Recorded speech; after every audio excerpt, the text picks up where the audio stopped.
Retorno e me abrigo em Buda, retorno e me abrigo no Dharma, retorno e me abrigo na Sangha.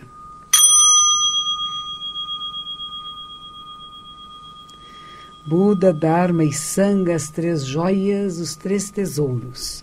O ser que acorda, que desperta, para o Dharma, para a lei verdadeira, e a Sangha, comunidades praticantes que facilitam a nossa prática incessante.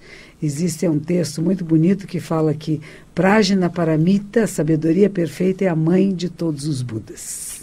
Hoje estamos aqui com a alegria de estar com o Otávio Léo. Boa noite, Otávio. Boa noite, monja. A gratidão é minha. É bom que pelo menos uma vez por mês a gente se encontre aqui, não é? É verdade.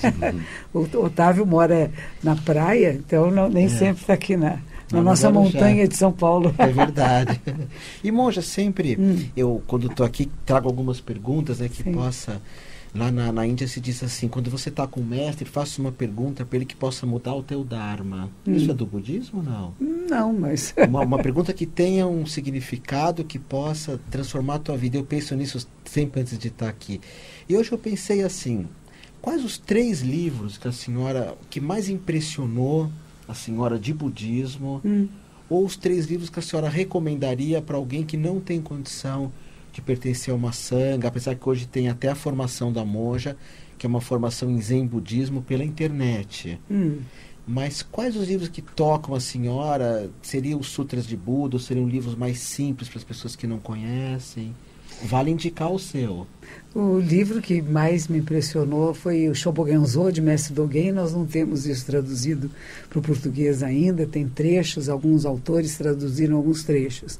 Eu acho que o fundador da nossa ordem, Mestre Eihei Dogen, que viveu no século XIII, realmente é um pensador incrível, maravilhoso. A razão pela qual me tornei monja e que acabei me aprofundando no Zen Budismo foi ao ler alguns trabalhos dele, eu ouvi meu professor mencionando, mas nós não temos muito disso traduzido. Tem alguns livros que eu fiz, são 7 ou 8 agora, não sei, onde eu procuro traduzir para o português da nossa época os ensinamentos de Buda e os sutras de Buda, né? Eu não invento nada, não tem nada que seja minha criação, não tem ensinamento meu. Eu sou apenas uma monja de uma tradição chamada Soto Zen Shu, e tudo que eu faço é transmitir os ensinamentos dessa tradição. Então, os livros que vocês podem encontrar nas livrarias, tem um novo que vai estar saindo agora, que ainda não está pronto, está para sair, que se chama Aprendendo a Viver o Agora, que é da editora Planeta, que são algumas dicas de como fazer zazen, de como usar a meditação no seu dia a dia. Este daqui, que é uma joinha, Zen para Distraídos, que foi de programas aqui da Rádio Mundial, que foram compilados de perguntas de ouvintes mesmo. Então, é mais ou menos o que você, ouvinte, se questionaria e está procurado responder. São muitas perguntas. É um livro que o André Fonseca, o editor da Planeta, disse assim, nossa, isso é um compêndio de budismo, é uma explicação sobre o que é o Zen Budismo. E o Nilo André Cruz, que é aqui o nosso produtor do programa, é que teve a paciência de compilar e de, não só ele transcreveu, a transcrição, ele até pediu que alguém ajudasse, mas ele pôde pesquisar aquilo que eu falo. Porque muitas vezes eu falo palavras que para mim são tão comuns e o ouvinte pode não ter conhecimento. Então ele fez um trabalho bem interessante de estudo budista.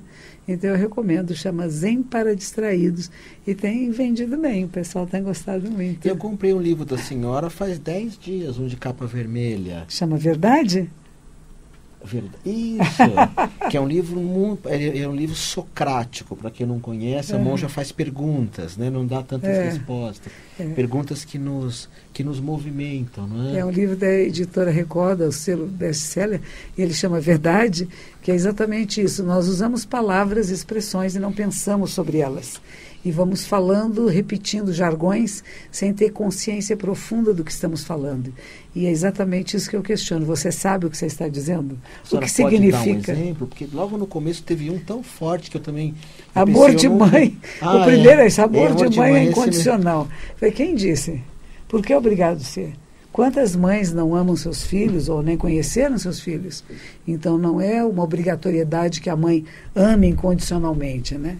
Então a gente tem que tomar cuidado com isso, porque aquela que tem um filho que a maltrata e que ela acaba, tem algumas que até entregam o filho à polícia, vai dizer ela não amou seu filho, ela não tinha amor incondicional? Não, não tinha mesmo, porque esse ser humano não era capaz de amar e não houve uma reciprocidade. Então, o amor incondicional não é dizer eu te amo em qualquer circunstância.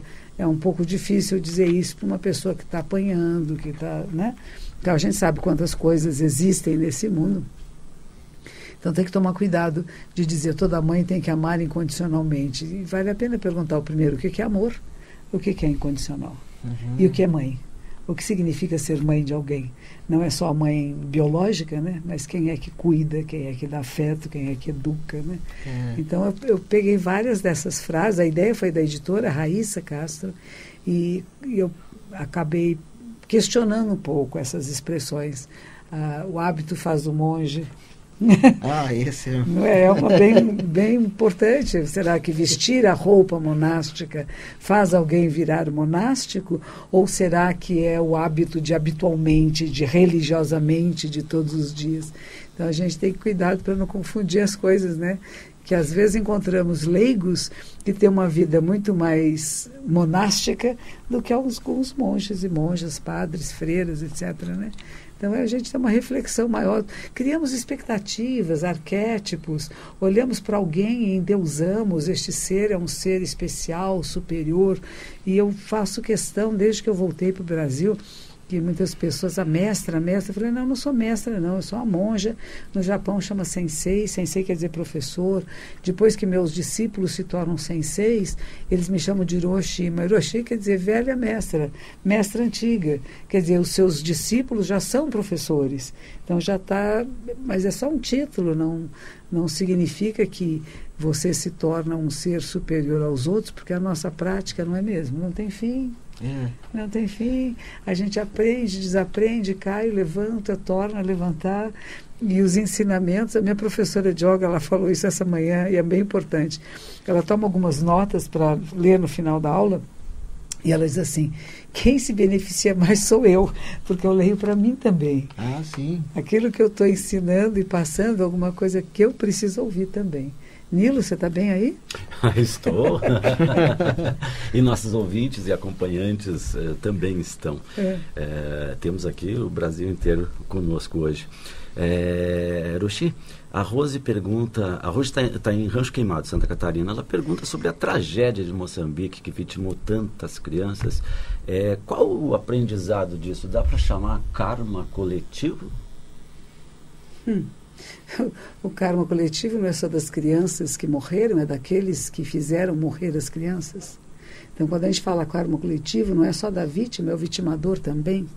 Então, que sociedade, que mundo nós estamos em que não estamos cuidando uns dos outros, quando nós deveríamos estar cuidando uns dos outros, né? É coletivo nesse sentido, porque não é só as crianças de lá que sofreram, todos nós que sabemos disso, que participamos disso e não fazemos nada, estamos contribuindo para que mais crianças sejam massacradas, né? A omissão é uma participação. Então, a Lisa pede uma bênção para o pessoal, aliás, para os assistidos, para os funcionários e para os voluntários da APAI de Sete Lagoas. Muito bem. Que estejam todos abençoados, um trabalho importante, bonito, né? A gente poder cuidar de quem precisa.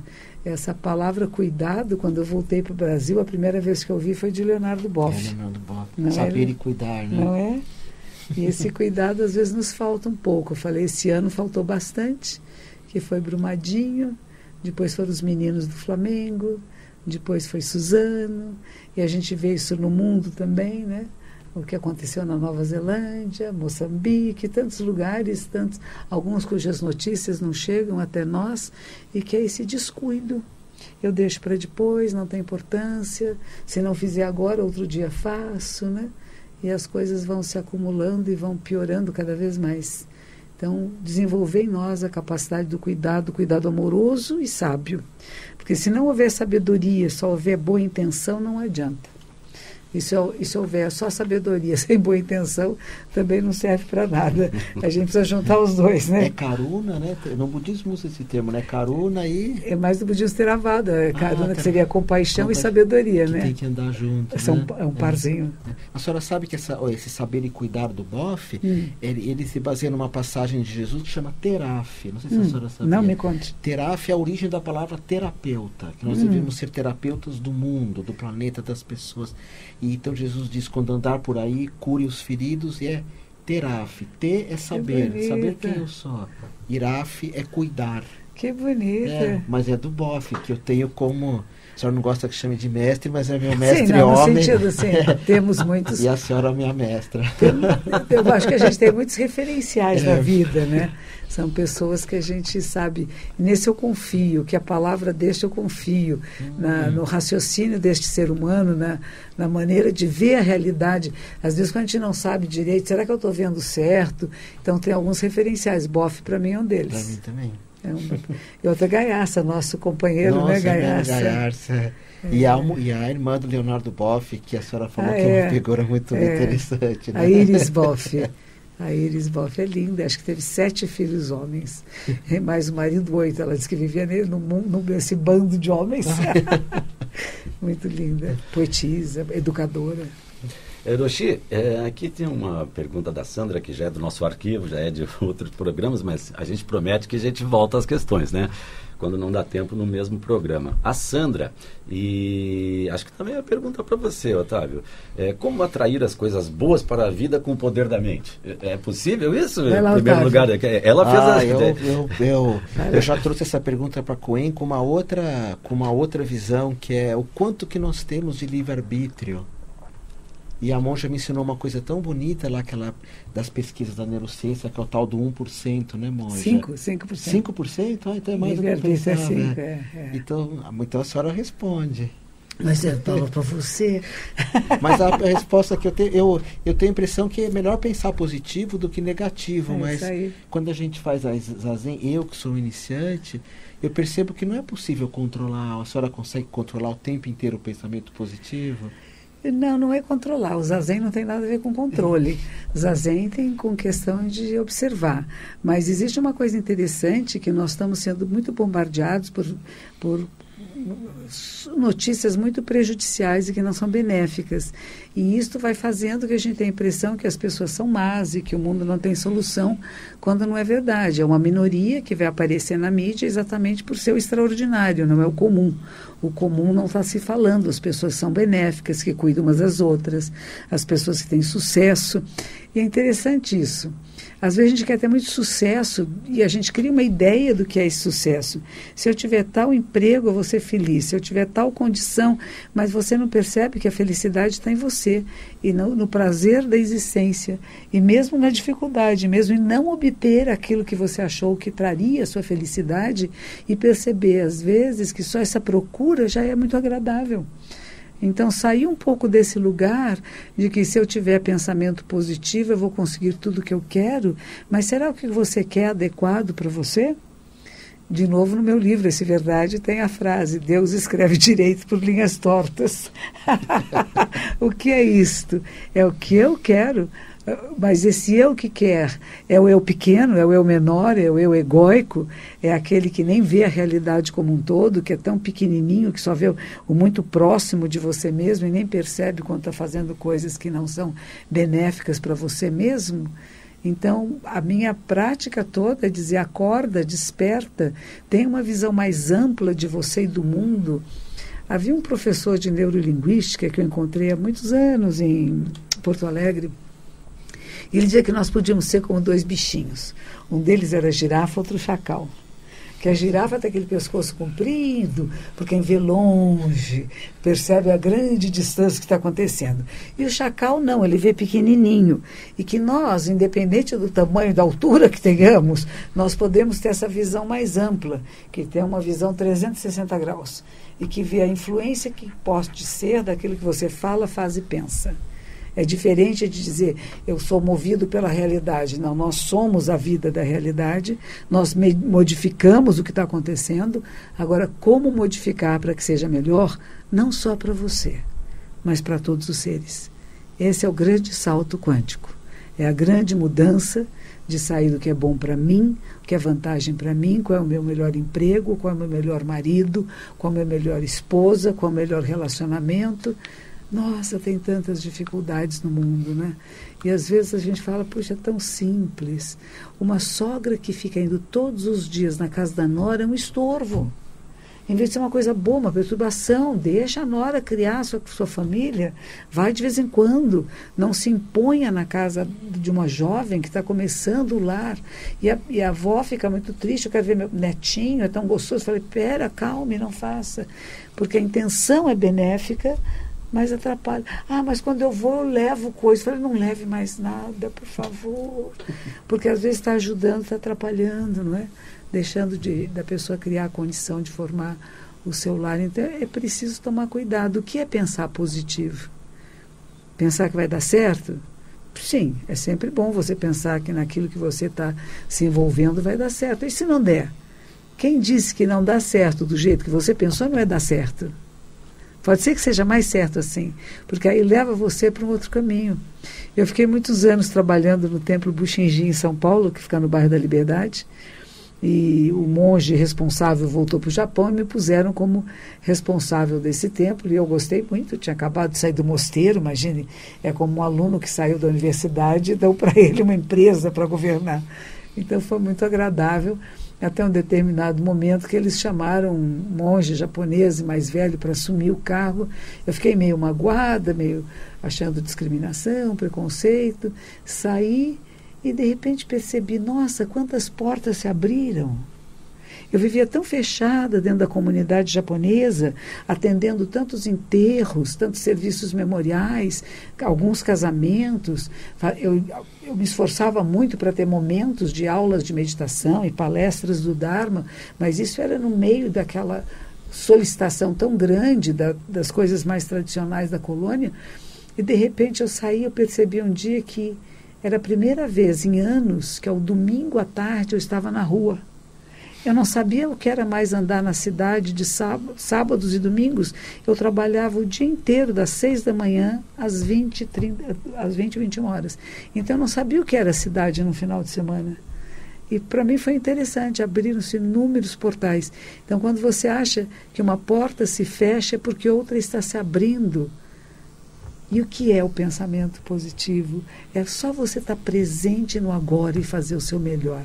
Como diz o professor Clóvis, é aumentar a sua potência aumenta quando você se torna excelente. E vive por princípios, valores éticos. É bonito isso, né? Bonito.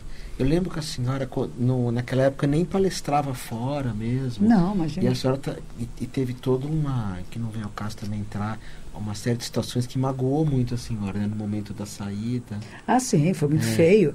Fizeram coisas muito impróprias, inesperadas. Senhores de cabelos brancos, eu falei, o que é isso? Senhores que eu tinha confiança neles, mentiram na minha frente. Falei, nossa. E aí eu fiquei pensando, o mundo da política é um pouco isto, né? Você mente na frente do outro, é mentira. Vocês dois sabem que é mentira, o resto do mundo pode não saber, né? Mas vocês dois sabem. Então fica uma situação desagradável. Eu falei, nossa, que interessante. E tudo é experiência na vida. Não tem esta, foi ruim, foi desagradável, foi. Mas eu não estou mais lá. E eu não sei como é que estão as pessoas que fizeram isso. Eu não sei o que aconteceu com eles e também a gente acaba se distanciando, né?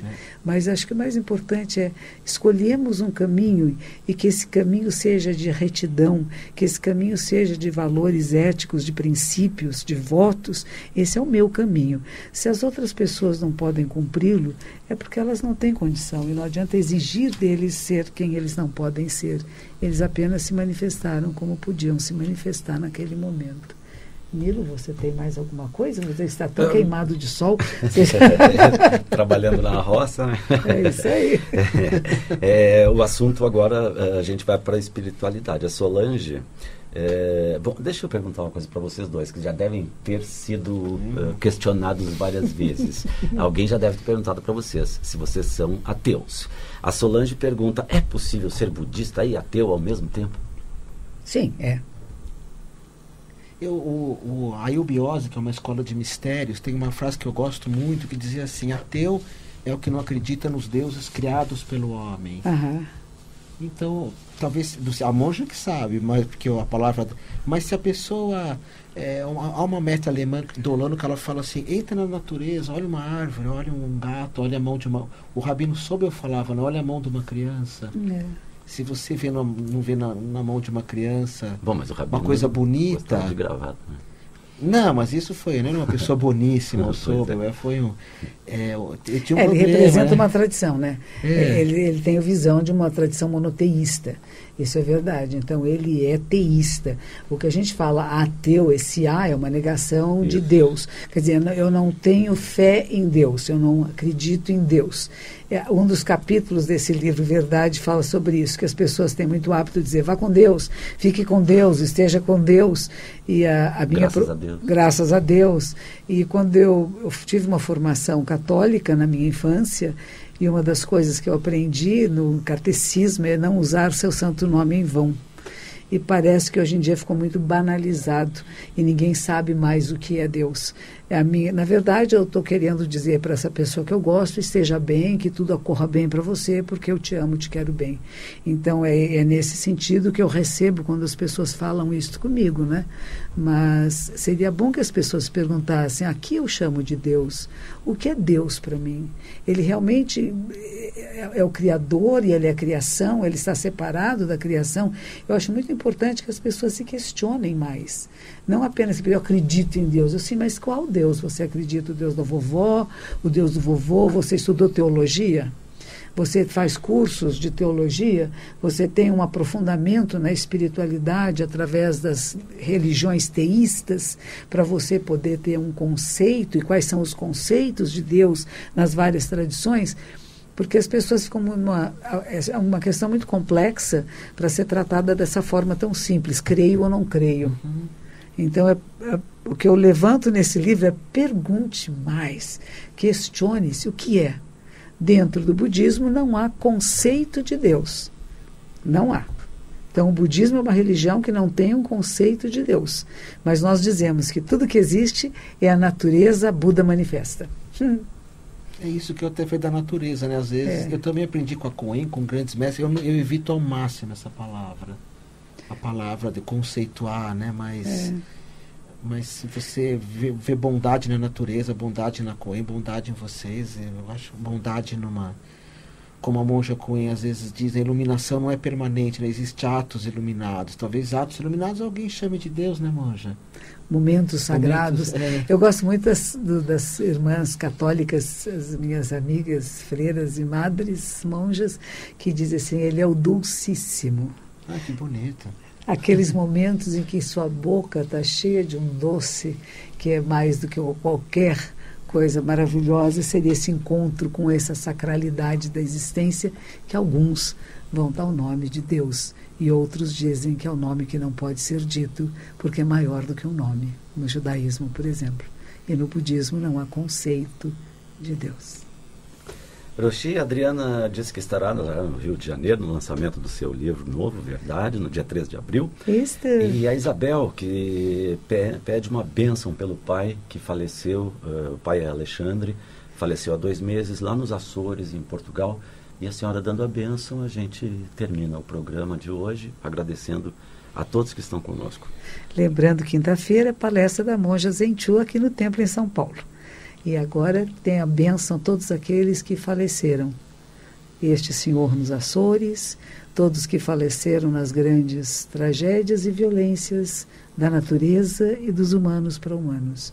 Que todos possam encontrar a paz verdadeira, a tranquilidade e nirvana, e seus parentes e amigos tenham o consolo da sabedoria perfeita. Nada é fixo, nada é permanente.